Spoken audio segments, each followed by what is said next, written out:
say, yeah, we're live. So, hey, beautiful people of Facebook, welcome back to Live from the Garage. This is episode 9 as we do all this new media stuff on Facebook, and everybody's sort of sequestered at home. I know a lot of our motorsport folks are excited to see what we've going on tonight. I started talking with our friend Chris By. On my picture, he shows up in the middle. Say hi, Chris. You could wave. You don't have or something. There he is. And we're joined by Richard, Spenard, Bob the Builder, Carpentier, and Super Scott. So we've got a bunch of Canadian racing, shall we say, royalty in the house with us today. Chris and I started talking. For those who don't know, Chris operates a company called FEL Drives. They do driving events and instructional events and educational and all kinds of neat stuff within the auto industry for auto manufacturers.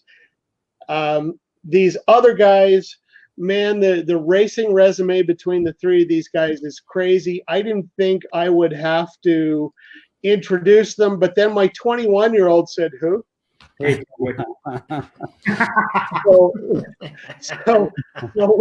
so we've got Richard Spenard. He's Who? top right. Been racing since the early 70s. Players GM Challenge, Rothman's Porsche Cup, Le Mans, Daytona, IMSA, Trans Am, you name it, he's raced it, and he's still involved coaching drivers. Let me come back to that screen. Pat Carpentier, bottom left. Pat is again Indy Lights, Champ Car, IndyCar, NASCAR, Daytona, World Rallycross. Like, come on, another guy who's done it all. And Scott Goodyear's resume. So Scott's bottom right. He's similar to everyone, except that his resume also includes coming so close to winning Indy 500 on several occasions. Currently, leave it. How much do you hate it when people bring that up, dude?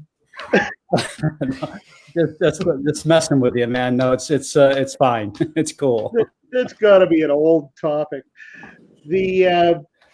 So what I think we're going to do here, we've already got a bunch of viewers.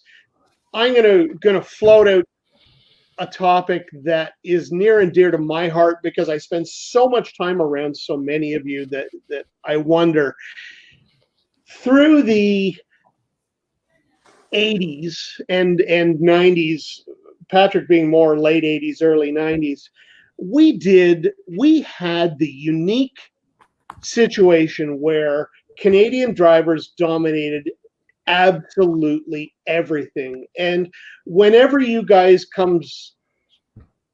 shall I say, out of retirement-ish, you get in a car and you beat the pants off of everybody because just you guys and your classmates are so much better than even the current crop of drivers often. And what is different? Was there something in the water in Canada then, or what's the deal? Well, first, Scott, this is a two-part question because I know some of the efforts that you guys are making today. So we'll talk about that stuff too. But what's different? Yeah, you want me to go first? Is he asking? Yeah. Sure. I think that, and I think these guys would agree with it, that we went through a time in Canadian racing that had never been seen before, will probably never be seen again, with tobacco sponsorship and beer sponsorship and liquor sponsorship, all the things that have gone away today, that really turned the tap off as far as having Canadian drivers have an outlet to show their ability. And shortly thereafter, the Canadian government did that. Then obviously it happened down here in the United States. And, Penske's cars, who I ran against in IndyCar all the time, were always sponsored by Marlboro. And, but I think these guys would agree that, I mean, between the Rothmans Porsche series, the Players GM series, the Canadian Tire series for the F2000s, the Honda Michelin series, I mean, I've gone back and looked at some stuff a while last fall when I was looking for some stuff that I was working on. The amount of spectators we used to have there, guys, you guys probably remember this. I mean, you go to St. Javit and Motsport on our local weekends, which was also on television, don't forget, obviously pushed to tape and showed the next weekend on Wide World of Sports. I don't think you're ever going to see that again. And then just some great battles that we all had amongst us all too was a lot of fun. Yeah, it was.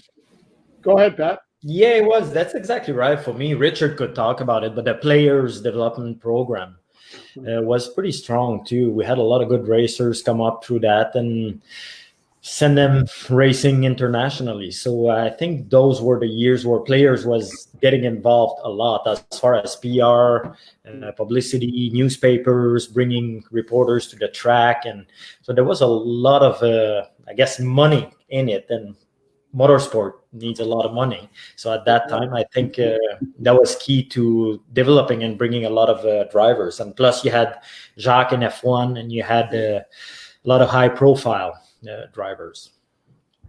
Richard, thoughts? Well, I'd like to take it from further back. Yes, sure, we did benefit a lot from the cigarette industry or the tobacco industry. But to go back, why did we showcase so much talent? I think the Canadians have a lot of talent.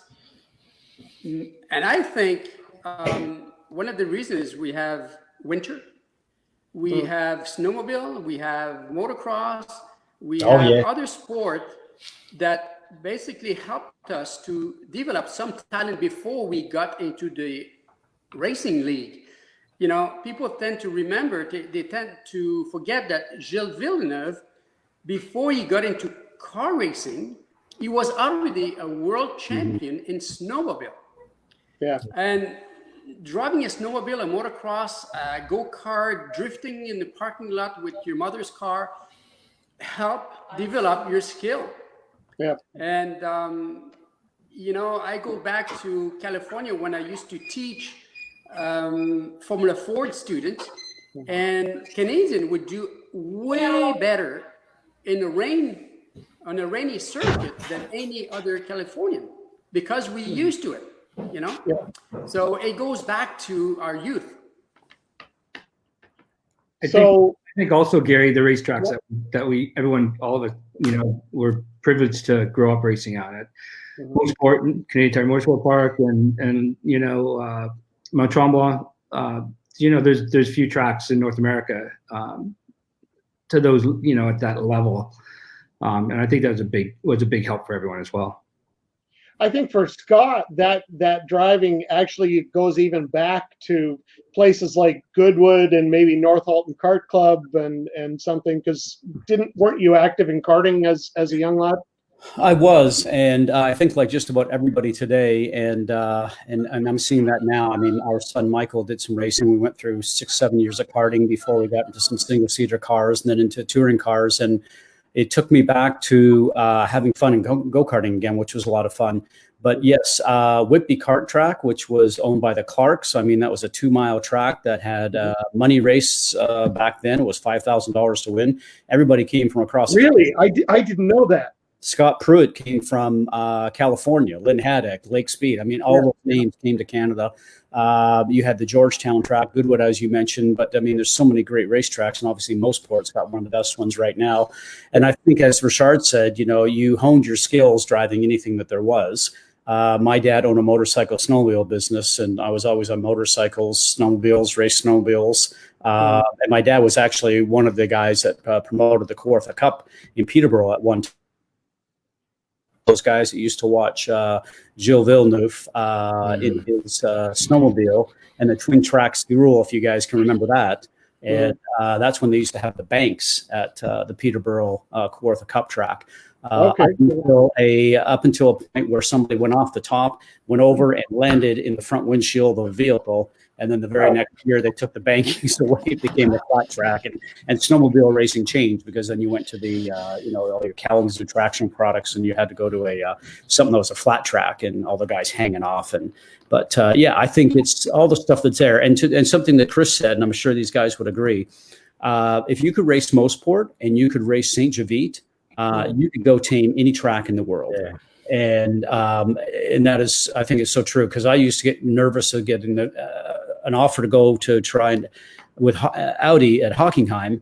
And back before all the sims, before it was all in computers, obviously, because we're all up there in age, and you used to read about it, and all the way over in the plane, I could hardly sleep. And then when I got to the track and did a reconnaissance lap around in the rental car, it was just like, okay, this is all right, let's go, type thing. So you can race Mosport, like I said, in Saint Javit. And I think that's why, especially with Richard and Patrick, they grew up there too. That's Yeah, we had a lot of go-kart tracks, and I did motocross, but I kind of don't want to talk too much about that. It hurts.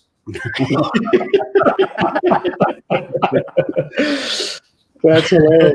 So as an aside, just so some of you know, Scott mentioned Whitby Cartways. I'm actually sitting I'm in my garage, maybe 5 kilometers away from where Whitby Cartways was. Wow. Yeah. So this is my neighborhood, but it's neat. A lot of people now don't know that racing history was here. Mm-hmm. But Gary, the town.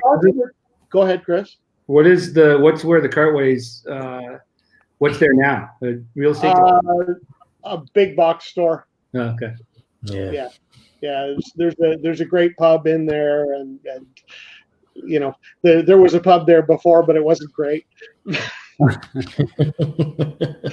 and you know how all that land got started? Because Mr. Clark, who owned Whitby Cartways, and his sons, I guess he bought that property, I think it was from the township a long time ago, because he knew it was becoming available, and built a rental track for people going to the cottage. I mean, you wouldn't think of it now, but I mean, there's nothing around there when that track was there, obviously. No. And then he added on to it. I think it had like 2 miles of pavement at one point in time. It was it was huge. It was huge. And then once they sold all that, they went down to Florida, and Mr. Clark and Mrs. Clark and Tim was one that I used to race against. They got into on the west coast of Florida, into the rental cart business, and a lot of the rental carts in North America are built by them.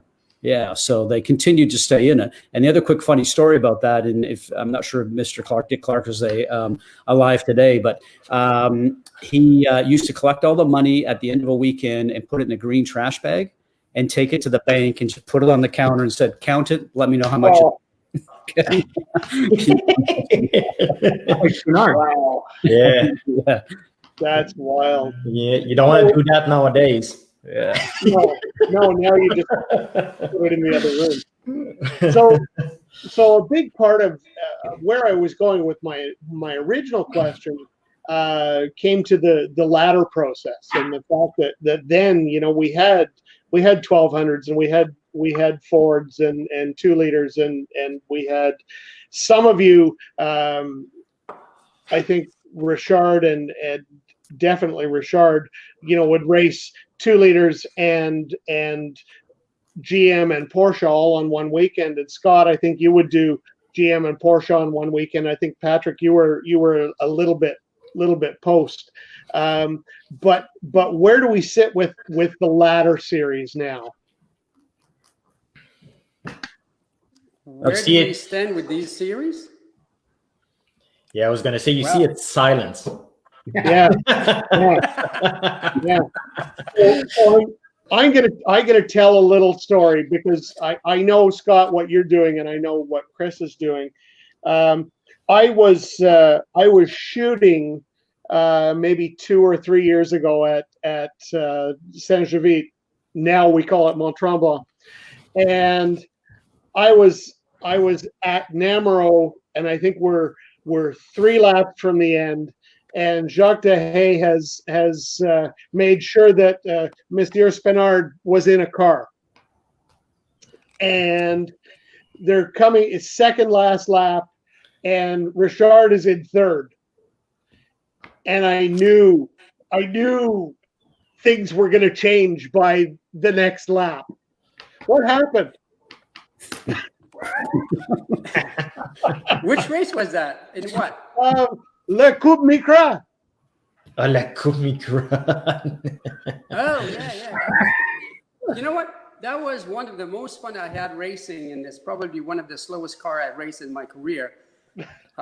So much fun to race, cars that are all the same, low power, and basically you have to drive better than the competition.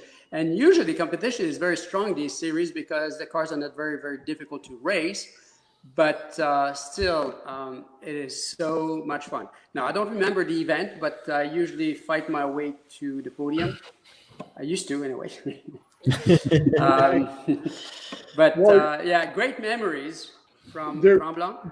There were memories in showroom stock racing.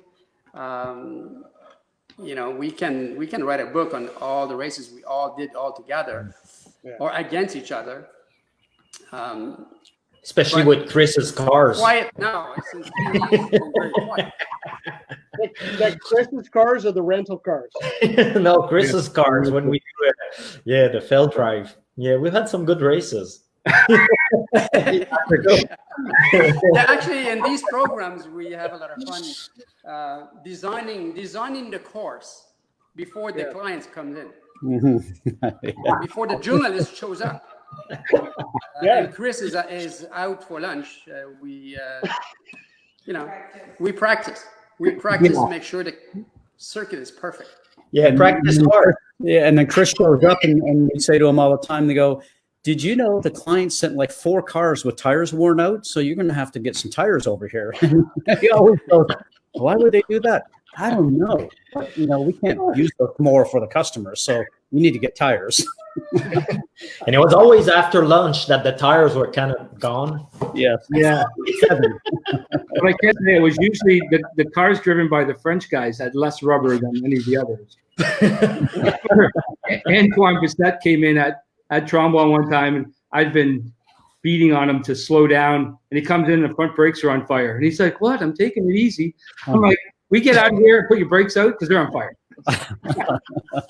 And explain what we're doing there, because for the viewers, they're probably not really aware of what we're talking about because of the Audi riding experience. But I'll let Chris tell the story. Yeah, well, one of the reasons we bring these guys on board is because we joke about that stuff, but it really doesn't happen. I mean, the guys are having these guys on board as chief instructors. It does a lot for the program, commands a lot of respect from the other instructors that we bring on. We're very focused on bringing guys with real credentials and some great backgrounds. The Dumoulins, Antoine Bissett, James Vance, just Martin Roy. There's a short list. And one of the things that we're joking now, but I'm very serious. Our clients charge us with the safety of their guests and the safety of their cars in that order. And I know when these guys are on site that the other instructors listen to them immediately. We're not in the parking lot or the lower paddock doing donuts. We're not on the track power sliding during setup days or event days. We just it doesn't happen. These cars are too expensive. And, in the old days with rental cars, it was probably a different story. But I think that's, I think it's super important. I know sometimes people take supercars and shut all the aids off and, drive them sideways around CTMP like a 1978 Camaro. And I just don't get it. You leave all the aids turned on in these modern vehicles, the Audi R8 V10 Plus, for instance, and you take a passenger who's never, even if it's someone with experience, and they get in the passenger seat with any one of these guys, and when they get out in the pit lane, they have a look on their face like it's more, they're not high-fiving and laughing. They kind of get out of the car confused, like, we just defied physics. Like, what we just did shouldn't happen. I mean, the car is capable of around 270 up the back straight. Like, and what just happened, through the corners, people are really shocked and amazed. And, I think that's our job, is to impress the customers and let them know how capable these cars really are. But Gary, just jumping back to your former question about the ladder systems that we used to have. Yeah. I talked to Ron Fellows about this, and I think it's so true. You know, when we grew up racing, there was, if you wanted to go to, you know, to Mosport back then, there was one way. You go to a registered school, whether it was, you know, Richard's or Scott's school or the CASC school. You get your racing license. You start as a novice. You go race Formula 1200 or Honda Civic or, you know, open or closed wheel, and you start. And there's a ladder. There's a stepping stone to Formula 1600, Formula 2000, Formula Atlantic, and Indy Lights and IndyCar. And nowadays, to me, it's just it's so fragmented. You got, you know, Chump Car. You got all these other series out there that are, you know, are not really sanctioned and focused. And I think that sport in general doesn't have the direction that it had when we were younger. Like, you would pick either open wheel or closed wheel, and you go in that direction. And nowadays, it's just there's a track time back, you know, when we were growing up, wasn't accessible. You had to go to a race. Now there's track days 5 days a week. When there's not a race on, you can go, you know, to a BMW day or Corvette, and that's great, and it's great for the enthusiasts. But I think a certain percentage of those people maybe wouldn't do that and maybe would go racing, because back then that was the only way to get on the racetrack, was to get a proper racing license and you know, go in that direction. Yeah, I would say now, and I mean, on the other side of my business, the catering side of my business, when life is normal, 7 days a week is snow out to snow in, you can find somewhere in Ontario and Quebec to go lapping, to go and play. Yeah, I mean, at Canadian Tire Motorsport Park, if you don't book your days by, you know, November, you're not getting a spot the following year. Like, they are booked. Miles is booked solid. It's impossible to get dates because there's some book, which is a good thing for the driving or sport driving industry. That is a great thing for the racing industry, you know. Yeah. And then obviously losing the big sponsors, as you guys talked about earlier, the tobacco and the, you know, I mean, we're never going to replace players in Canada. You know, small or mid-sized companies to start to try and help, which is what we do a little bit. But I mean, replacing what players brought to the industry, that'll never happen again. Yeah. And you had a lot of racing school. I remember Richard had a Spenard David racing school. It actually started before players, so you could learn how to drive and the mechanics side of it and the whole thing. And we had one at Tremblant, and those don't exist anymore. So that's a big difference, I think. Yeah. Well, and some of them, you know, as recently as last year, one of the last holdouts was Brett Goodman. With his school at the Bridgestone School at Mosport, and just poof, gone. I think the racing schools of today are more focused on corporate entertainment than developing, you know, a David Empringham, for instance, or Patrick Carpentier goes to a school, and, you know, or Scott Goodyear, like these guys, Lee Bentham, that goes to driving school and wants to be a racer, and they're serious about it, and that's their first step. And I don't know that, maybe I'm wrong, but I think they have to focus on the corporate clients to exist and to pay their bills. Yeah.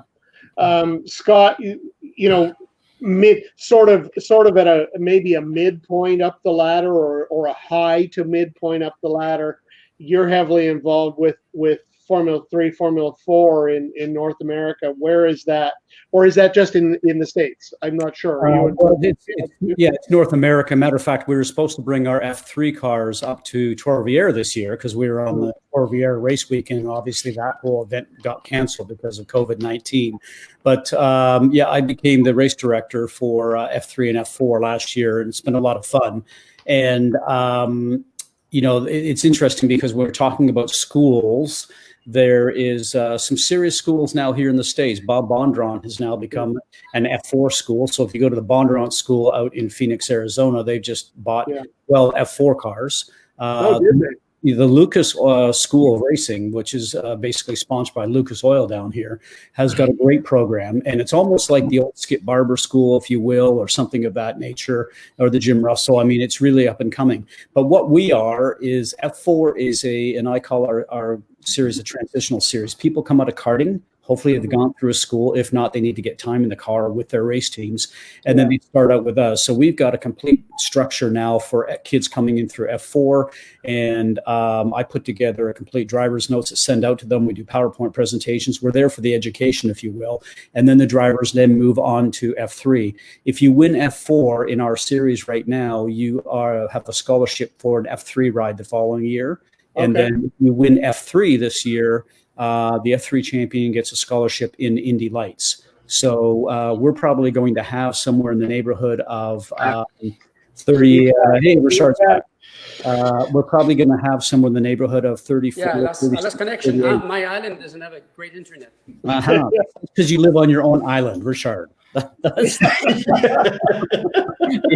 So you need to talk. You need to talk to the mayor.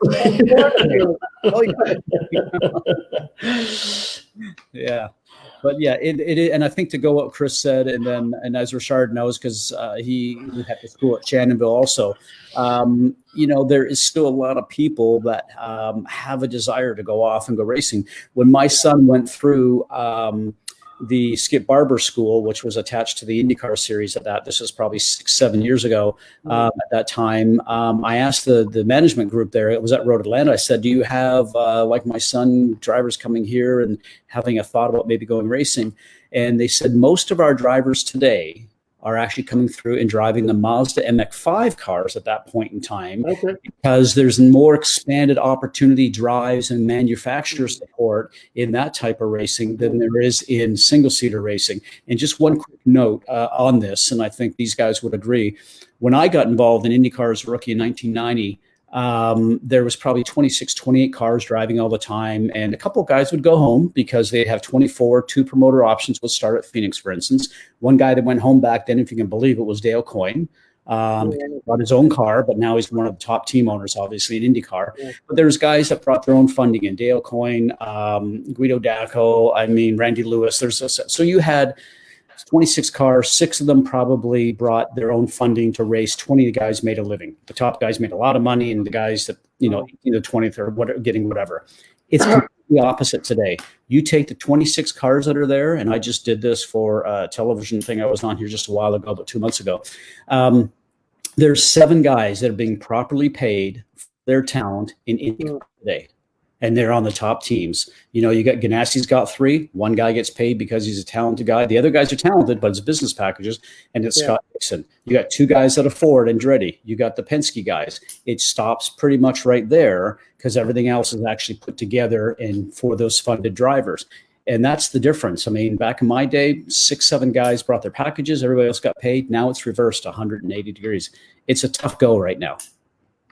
And this 2020, I don't think is going to make it any easier. Absolutely not. Where moving forward, and obviously, it's maybe a bit of a hazy question, but moving forward, where does the value of somebody like, say, using our guy, using Hinch as an example, somebody that's a full package on the media side, does that become more important today? I'll just give you my 2 cents on that real quickly. From my position, we have marketing people on our staff of SCCA Pro Racing for F3 and F4 program, and we spend as much time telling the young drivers 15 years of age and up that it's as important, if not more important, what you do off the track than what you do on the track. I think when we all started racing, if you were talented, it might have taken you longer until you got seen, but you were probably going to make a living driving race cars like we all did. Today, you need to find that financial package so you can go to a team to then be able to show your talents and your wares and then finally get hired. Joseph Newgarden's a perfect example of that.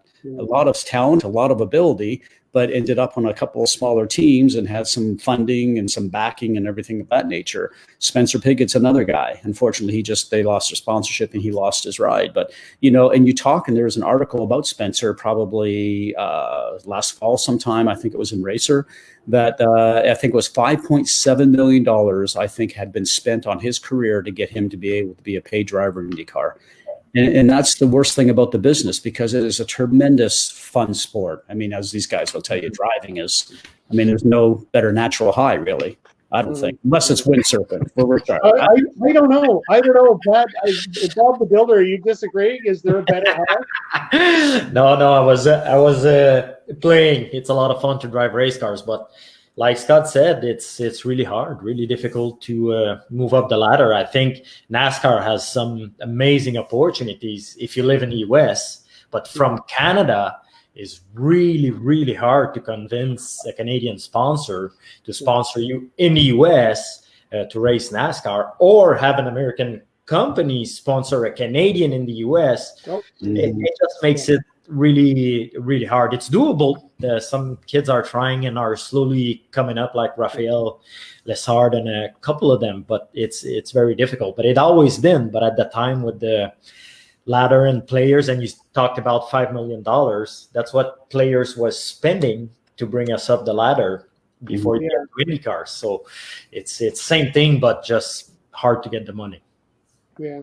I think one of the things I see now, back when you guys were in your prime racing, well, not Richard, I was working in the car industry, and as a young motorsport fan, hadn't started in media yet at that point, but I worked in the industry.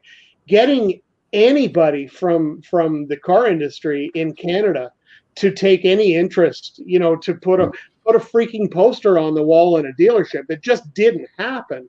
Whereas now we've got groups, dealer groups, Chris and all of you have done a lot of work with FAF as an example. How is that changing the other end of the sport, the production car based end of the sport? Well, I think I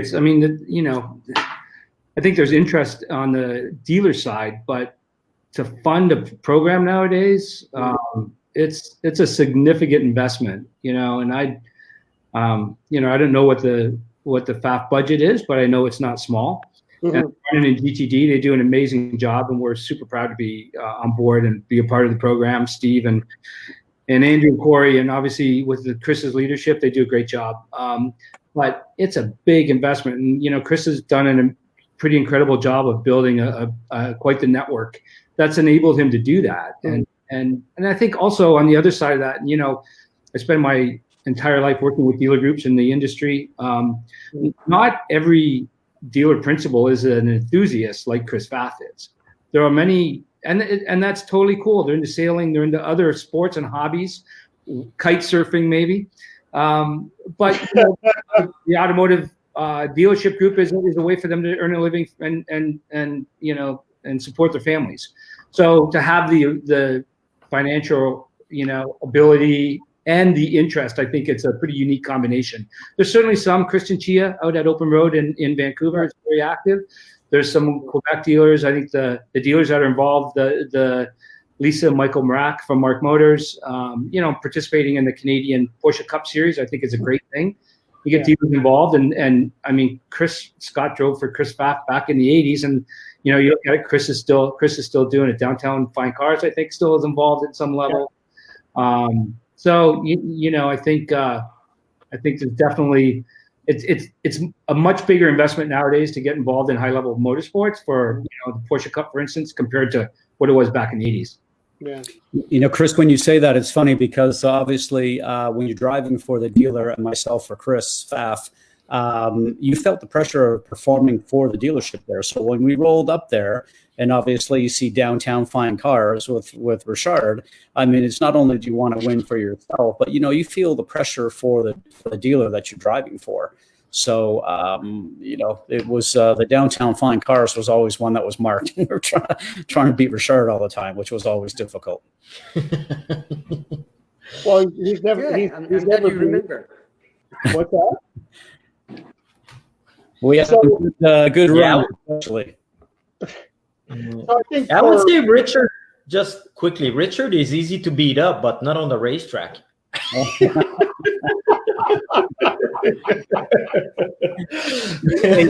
The nice thing about this is I think Richard's wireless connection on his own private island is so bad that he's only getting every couple of words. So we're in complete control right now. he's I can look at him. He's struggling to be able to listen.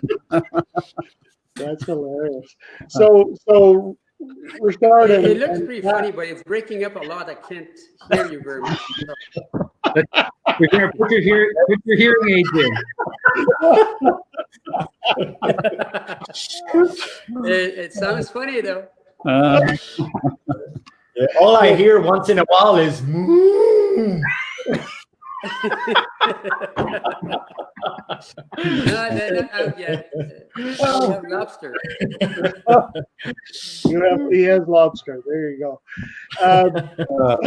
So at the mid level, you know the GT3 Cup or the Micro Cup or whatnot.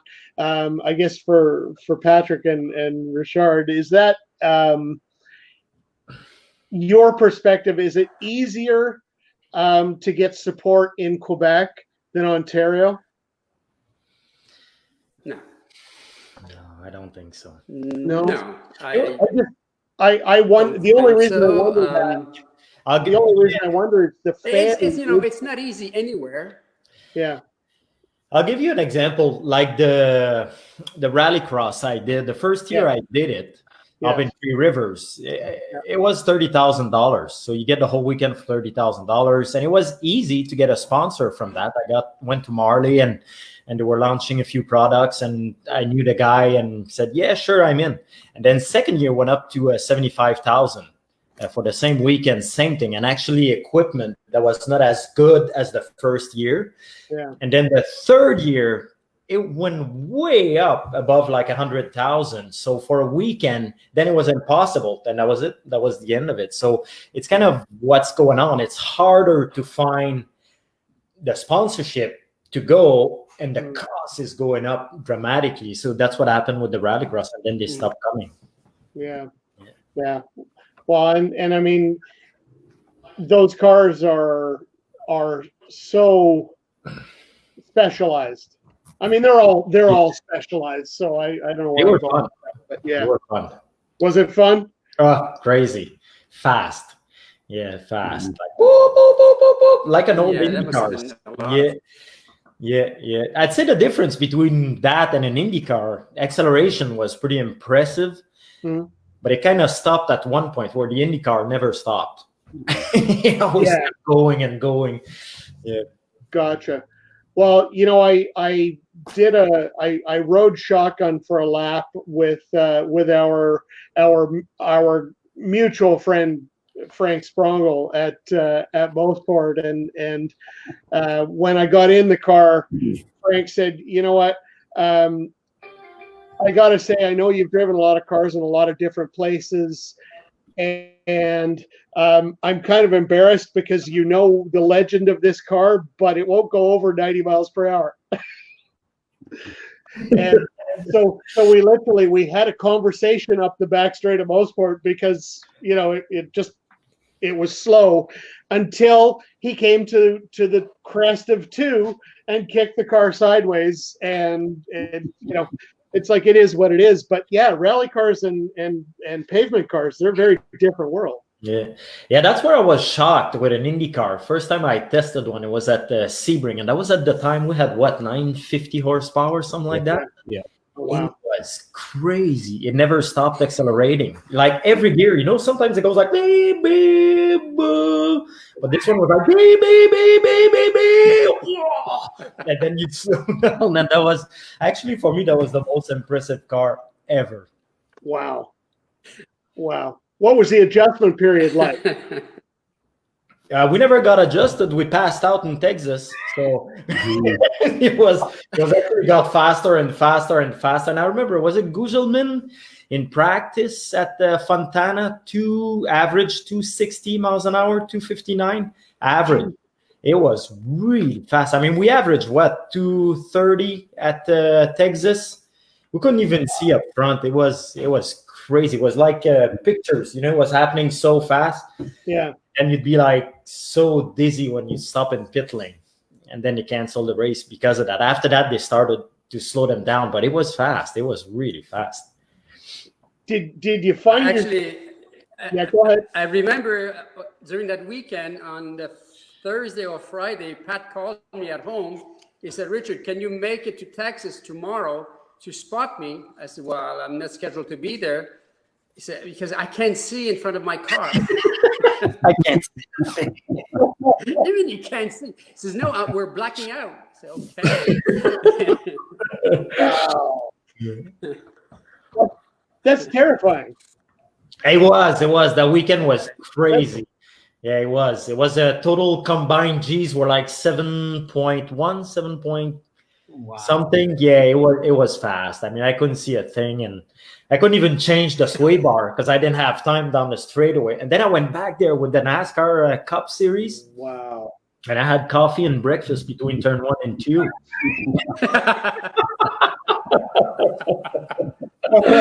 Hey,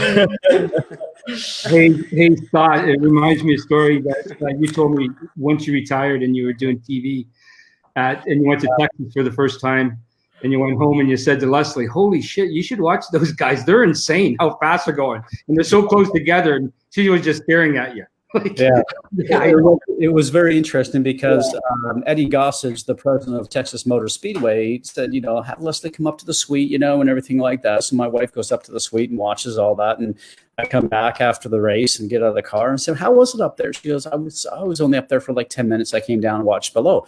And she never said why, and it was like very interesting. And then after I retired, then she started to explain some of the things that wives started to talk about, but would never tell the spouses. And so she said she was up there and she was scared to death because we were going around Texas wheel to wheel. And back in the IRL days, we used to run 2 abreast, just like NASCAR, wheel to wheel. And I remember it so vividly. But that's sort of what went on there. And I remember that Texas, the very first race, and coming up with the first fuel stop, I was 4th. And as Patrick says, you know how quickly the laps go there. And they go pitting in 10, pitting in 9, pitting 8, and it's all going fast. And it's pitting in 5, pitting in 4. And I'm thinking, pitting in 4, we're 2 by 2, and I'm 4th. I'm in second row outside. How do I do that? And so I was starting to really worry about what the hell's going on. And it was Scott Sharp was beside me. He peeled in, and I went and took the lane right away. So the next lap, I could actually get in there. But, just a quick note on that. It was very interesting because, like I said, my wife didn't want to watch. It took until I got out of racing, got into television, that my wife really started to open up about how a spouse feels when their spouse is out there racing. We went back to and had our meetings at the end of the year for next year's shows for television when I was at ABC and ESPN. And I said, I want to tell you guys a story. And I told them about what my wife was talking about. And it led to a piece that we did and put together for the Indy 500 pregame show, and went around, spoke to all the wives and asked them their feelings, which was a great piece. But the interesting caveat to this point is that they only shared 50 or 60% they really feel, which is what my wife was sharing with me when I was racing. And then when they step out of it, then the whole thing opens up. And it came about really because of, after Dan Wellman's death. It's just my wife just started opening up about all that. So it really goes to show what they live and they go through, especially with the open wheel cars, the Indy cars. And, it doesn't look like NASCAR is any safer some days. I mean, what we saw with Ryan Newman was pretty incredible that he's up and back racing now. Yeah.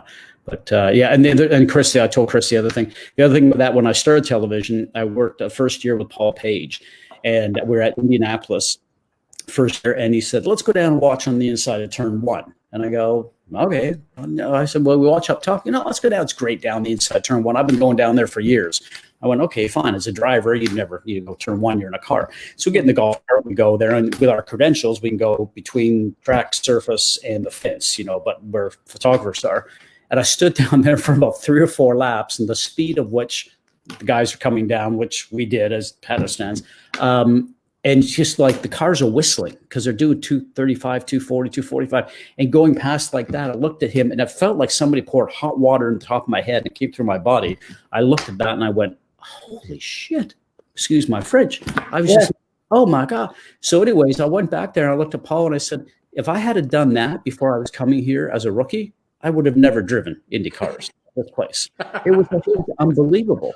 And yeah, today it's just, as you get a little older, you get a little wiser, I guess. Maybe. It also puts you into perspective what us crazy guys do when we're standing beside you. Oh, yeah. Yeah.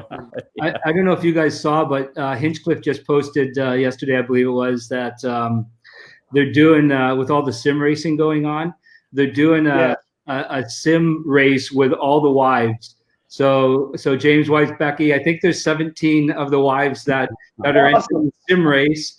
And it might be this Saturday. I'll double check, but he did post it on Facebook. So they're raising money for a charity. So it's super cool. It'd be fun to watch. That one could be fun to watch. Mm-hmm. Hey, Gary, you mentioned about going for a ride with our good friend, Mr. Sprongle, Richard. Yeah. We bolted Richard into the passenger seat of Frank's Quattro rally car at Meccagliese and took him in the winter through the woods.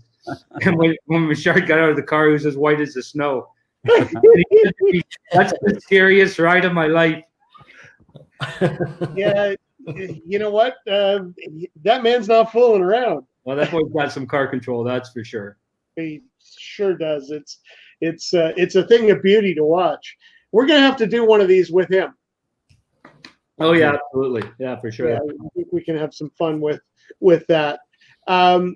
So somebody was commenting, we were talking about this earlier in the day, and one of the guys, he hasn't popped up yet, but he was talking specifically about Scott. You did one drive event, I think last summer, if my memory is working, driving with your son at Mosport. Do you have any other plans to do any sort of stuff with your kid?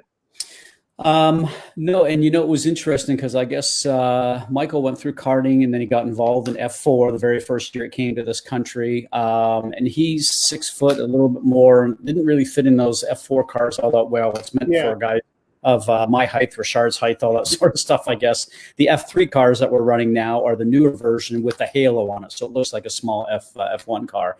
Okay. And but anyways, he got a chance to, in a conversation with dinner with Chris Pfaff one night when I was in Toronto, he was asking about what Michael was doing. And so he invited Michael to come up and start doing some running with the BMW touring car up there. And then so he invited us both to come up for a 3-hour endurance race, of which we won the class. And I enjoyed it. I didn't get a chance to run a lot in the summer, but I got a chance to get up there and run. But just how proud I am as a dad of him going out there and sitting on pole and leading and all that sort of stuff, which was wonderful. But the thing that I didn't realize until after the event is that probably the biggest moment in my life, in my career, was standing on the podium with him when we won the class. And, by far, it's, out of all the stuff that I did, it just was such a moment. I'm glad that I had a chance to live. The next year I couldn't run. So Michael ran with Sam Fellows, Ron Fellows' son. Yep. And Michael's on pole. They were leading, and they had a tire come apart, so they didn't end up finishing. They were leading it when they were running. But it was just sort of neat. But I guess the thing to me is because he had done some tracks here in the States, Mid Ohio, Road Atlanta, other places that we were at. He lit up after he went and drove Mosport for the first time.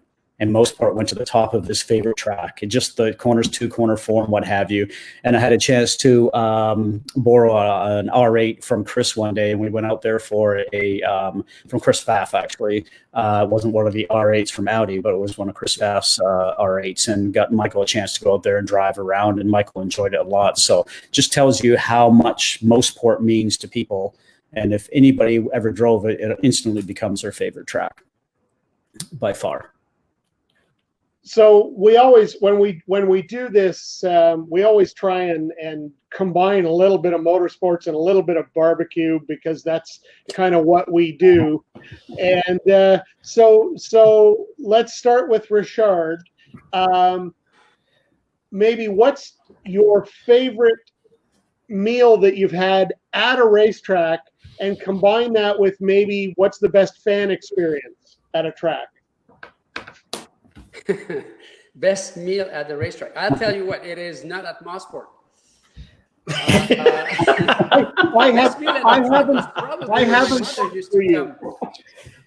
haven't cooked for you yet. But great moment at the track, and there's so many. Gosh, it could go back to when I called David Impringham. I said, David, how would you feel to be my teammate? And David was just a kid at my school, and he did so well. Every weekend was great.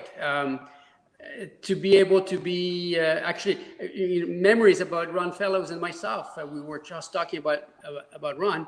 Ron, he's the one who got me into racing as a second career, because he was working at my school. Yeah. And Ronnie still wanted to go racing. I was running a business. I was busy like hell. And he said, come on, Ricky. He always called me Ricky. He said, come on, Ricky. We have to do this. We have to do this. I said, Ron, we have no time. Anyway, I said, organize the meeting, and I'm going to go with you. So we ended up going to a dealer in Toronto, and we came back from there with 2 free cars, and we went racing. And that really what launched Ron Fellows' career, the GM Motorsports Series, and being my teammate. And then we replaced Ronnie with David Impringham. These were the great times.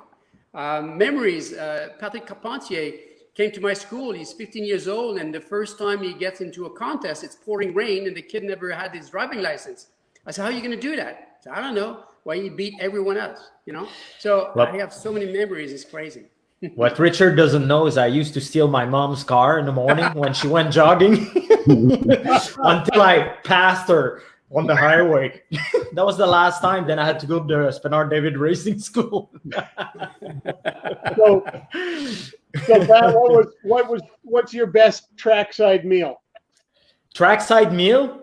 Well, there's a lot of them. I guess it was with players under the tent. Is that what you mean? I mean, players was whether it's under the tent or some, out in the paddock or whatever. Oh yeah, I mean they had lobster all the time. I couldn't drink back then because we were racing in the afternoon. But I mean, it was so good. I still remember in Detroit, Paul Newman was always eating under our tent all the time, and then the chef came to him one time and said, Paul, you're in the wrong tent, He said, yeah, I know the food's so good here. I like it here. And that was the case. It was memorable, but we had such a good time with that team.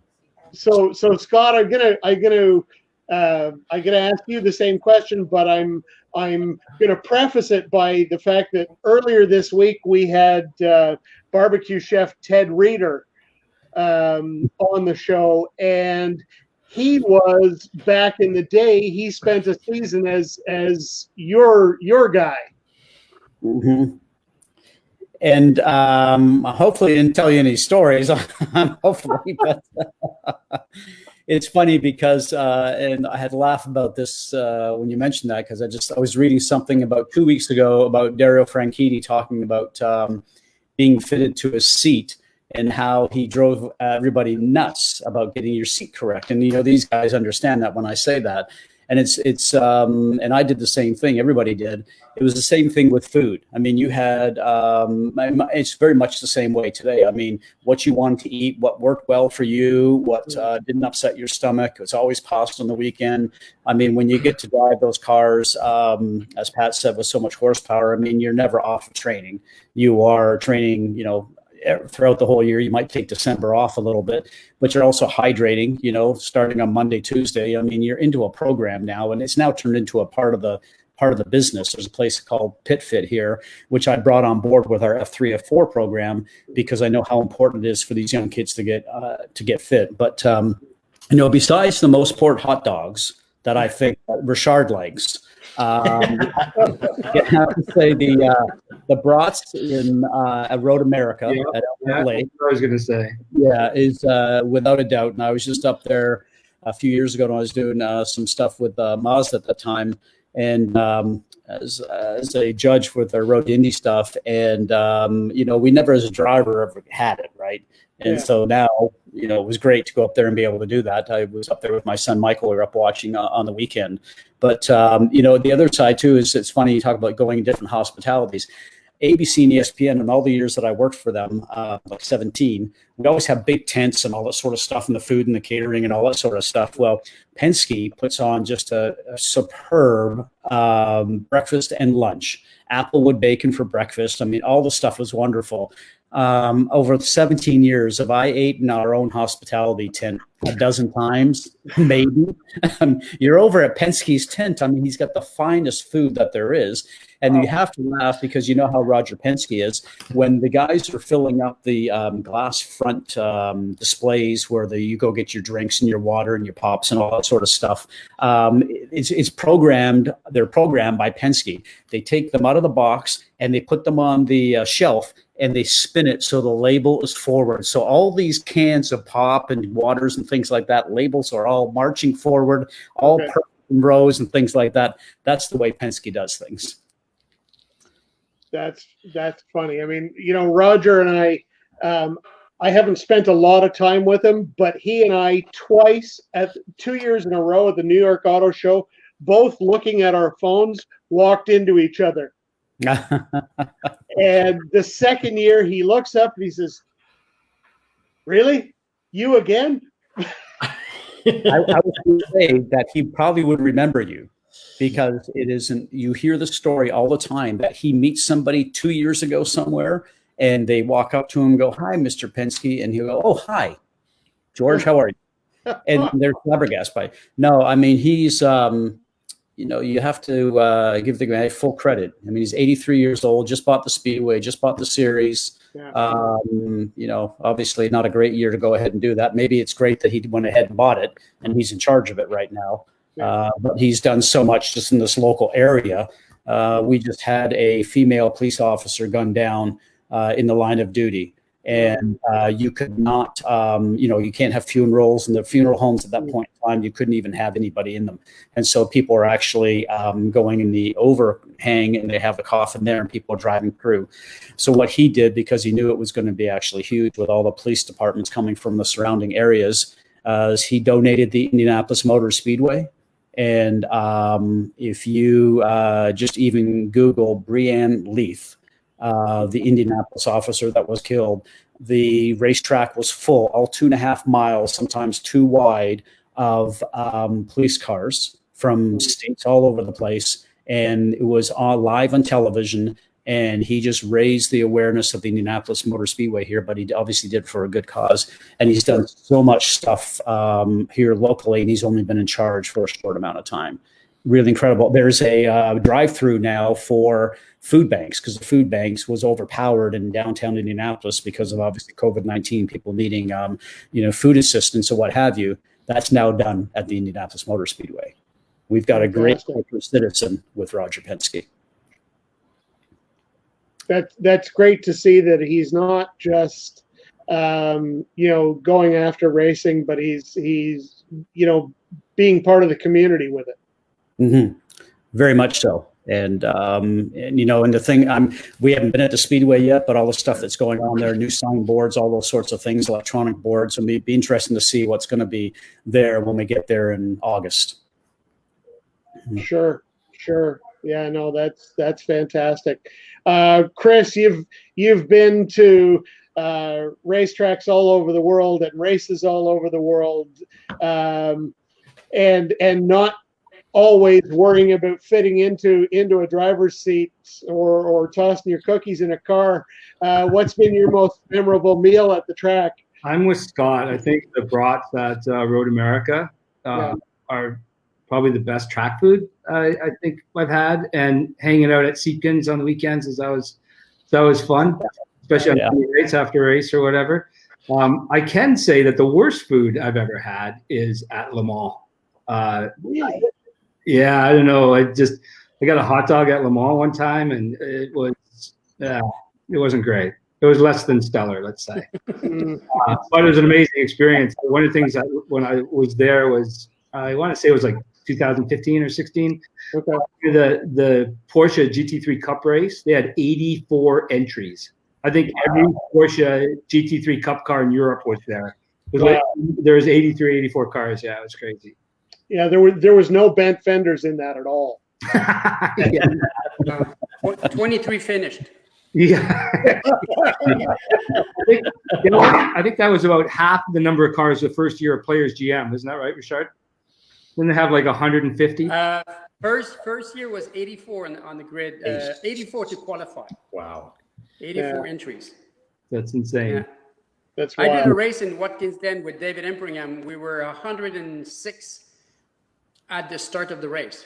Wow. You're Again. kidding. It was amazing. Yeah. That'd be insane. Yeah, Yeah, it was pretty cool. I hope you use the long track. Yeah, Yeah. yeah, we did. Well, you'd be lapped on the first lap.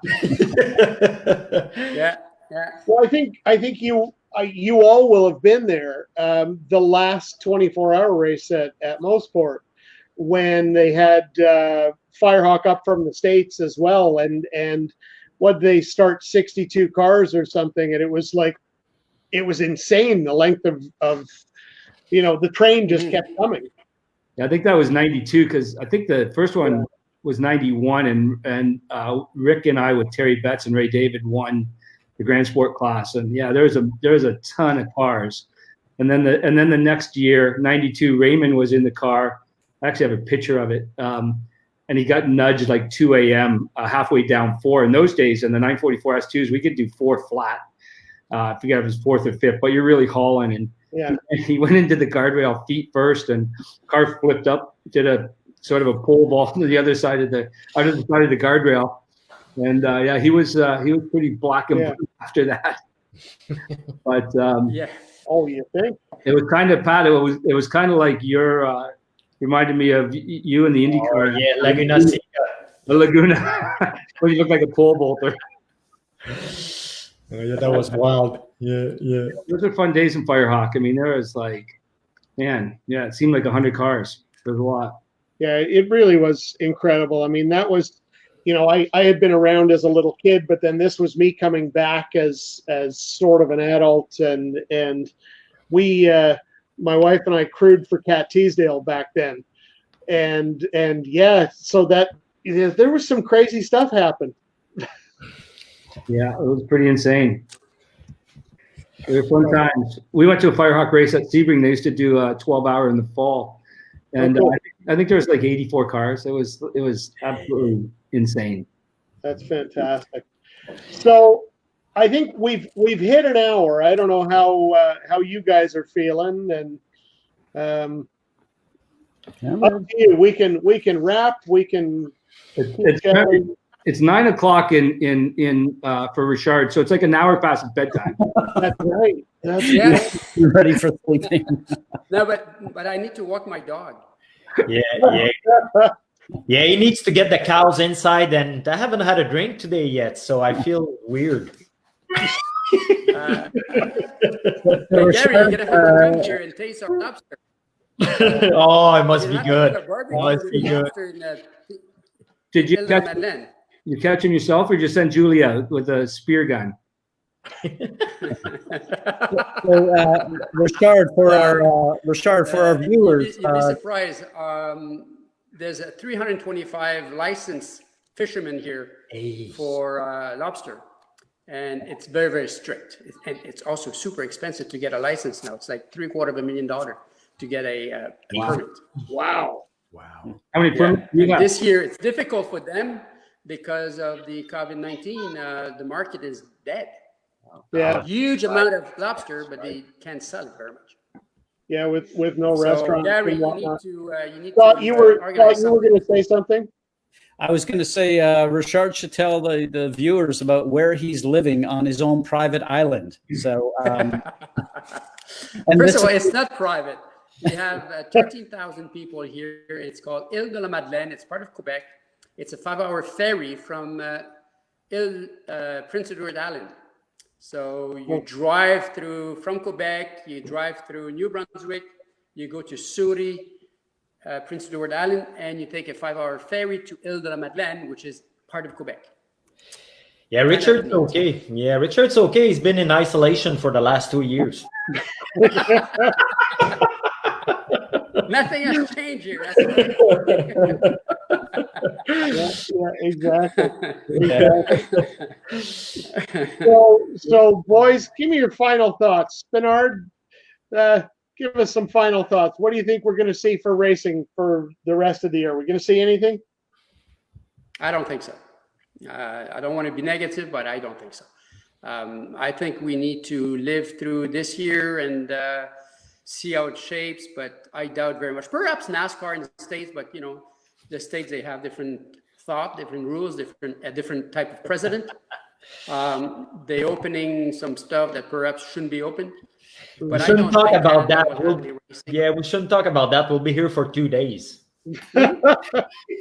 We actually talked about that off air before But you it's joined us. sad. It's sad for but it's very sad because you know kids like the Dumoulin brothers, Tagliani, they're working really really hard to get sponsorship and so forth. If there's no racing, it's gonna be hard for them. You know. Yeah. Same thing with us, with Chris. I mean, we're looking forward for that season to open to help the car industry and go and work with Audi and other manufacturer. But who knows when they will open the market for that? Yeah. Patrick, what can we expect next from you?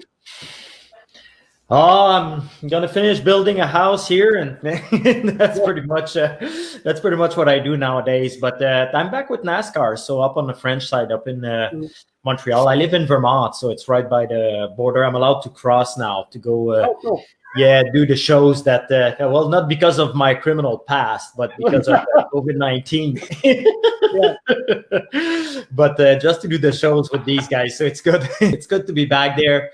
Yeah. And do a few shows. But like we all say, you know, if COVID-19 gets back inside NASCAR, it's going to be tough to keep going. So we're kind of going day by day and week by week for the shows. So hopefully we get started and in the right direction, but we'll see. Scott, I know this is a big one for you. You got a couple of racing series you're looking after. Do you is there a glimmer that you guys might get on track? Well, we've had lots of cancellations. We thought we were going to have, we've been a few races into our series, but we've canceled Road Atlanta. Then we ended up canceling COTA in June. We now look like we're going to be able to go to Mid-Ohio in the third week of June. Matter of fact, just yesterday, we were permitted to be able to hold a test there next Wednesday and Thursday at Mid-Ohio. So unless something happens between now and then, it'll be the first time a lot of guys are on track. We will go to race there shortly thereafter, and then on to all the other places we go to. You know, we're just going slow. I mean, every time we have a cancellation, we work hard at trying to be able to, the team that we have, putting it together. Ours is a little bit different. You know, we do some streaming. We're not on television.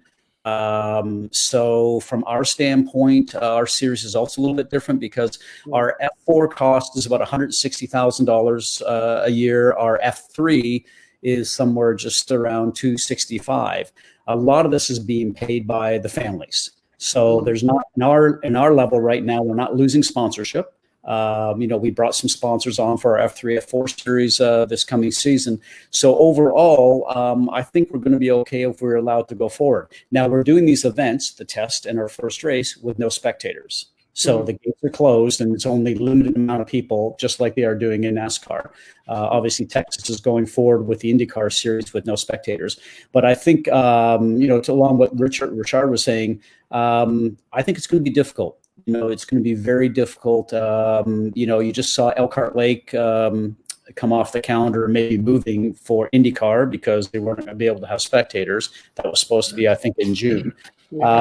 It's going to be very interesting if the country here in the States, and I live in Indianapolis, is now opening up.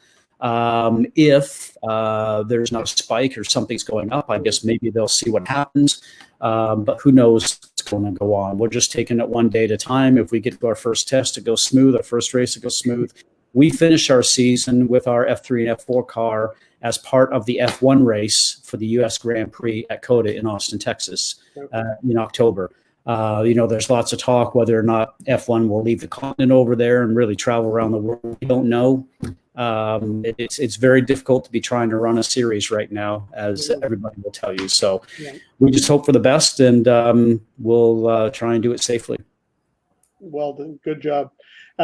Chris, first of all, thank you for getting so excited and deciding to hook all of these guys up tonight. It's been great fun to have them here. What do you see with FEL Drives? Where are we going in the second half of 2020? Well, on the racing side, as you guys know, we're a partner on the front, on the Plaid Porsche, the number 9 in IMSA. So I talk to Steve Bortolotti regularly, team manager, and I said the first race that you guys are going back to, whenever that is, whenever the series opens up, and based on Chris's decision, I'm definitely going to be there, provided I can get into the country. So on the racing side, hopefully IMSA goes. They're scheduled for early July at Daytona, which would be nice and cool. And then July 15th, I think, at Sebring. So yeah, on the racing side, we'll wait and see what happens. We're going to continue on with the FAF guys. We have a great relationship with them. They do such a great job. On the business side of things, somebody a couple weeks ago, somebody sent me a note and said, "Did you guys slow down?" I said, "Nope, not at all. We went feet first into corner 1 wall at Indy at 250 miles an hour. There was no slowing down. It was right with the throttle. Impact. The parts went flying." So we, as you guys know, all of our business includes air travel and hotel stays and group gatherings for classrooms and our clients' guests at dinner. And everything that we do is either highly not recommended or no longer allowed. So we did a large press event at Whistler. I got home on March 6th for Volkswagen of America, Mexico, Germany, and Canada. And on March 13th, we had all client activities halt. We got a phone call Friday, March 13th, stop everything from all of our clients.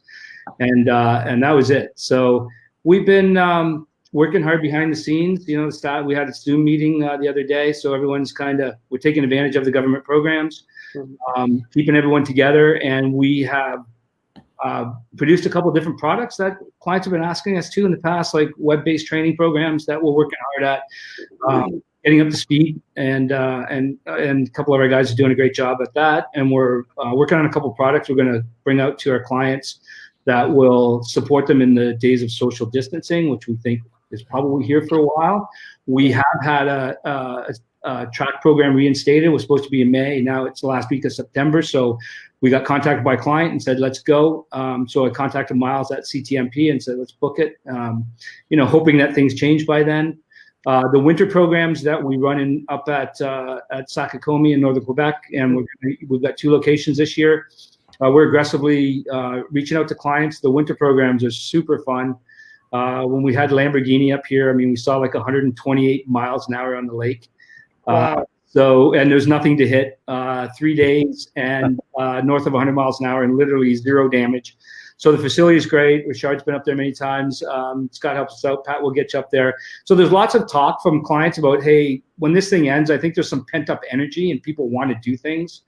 But we need to be safe. And like I told everyone here, I can fix being broke. I've done that many times. I can't fix being dead. But Gary, in closing, there's one thing I can tell you about all 3 of these guys from experience, that they are faster than anybody on the planet when the check comes for dinner.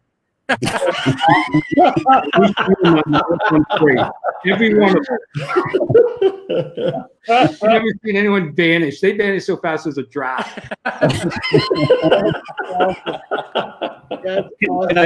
Can I tell you the honest truth of how that works, though? So in all his wisdom, Chris turns around and he devises a game called credit card poker. Okay, so everybody takes their credit card and he asks the waiter, the waitress for a coffee cup type thing. So everybody gets it. Everybody's card goes into the cup. So, he holds it up and asks the waiter or waitress to pull the cards out. Okay, and then the last card standing is a person that gets to pay, right? Which is the way it should go. So, you'd be amazed. It'd be like a kid at a birthday party or something like that. If your card comes, because these bills are usually $400, $500, $700, right? So if your card comes out and they call up and they go, Scott Goodyear, you go, yes, I don't have to pay, right? So you're getting really excited. When it comes down to the last 2 or 3 people on the table, and you're looking down the table and you see this pain on people's face. They're sitting there just going, "Oh my God, how I got to tell my wife," right? And so it's great. But I would say out of every 10 times that we do this, the guy that devised the game gets to pay 8 out of 10 times because it's always his card that ends up coming out last, and that's Chris's. And so we laugh ourselves to death. I think you guys rigged that. We were having dinner at Smith and Walensky's on the Strip in Vegas, and I don't know, there's 8 or 9 of us, and Patrick knows what I'm talking about. So we come to there we are. They come and put the bill down after dinner at one of the most expensive restaurants in Vegas, and when Pat looks at me, he goes, "Here, let me help you with that," and he slides the bill across the table in front of me. That's usually the time I go to the bathroom, and I'm there for a long time. You're not somewhere.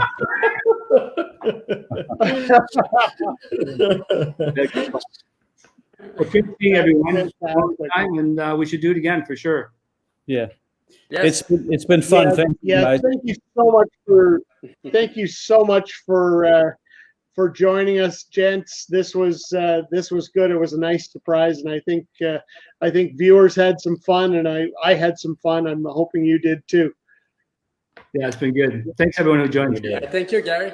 Yeah, it's been fun. It's almost like the Richard, don't go too hard.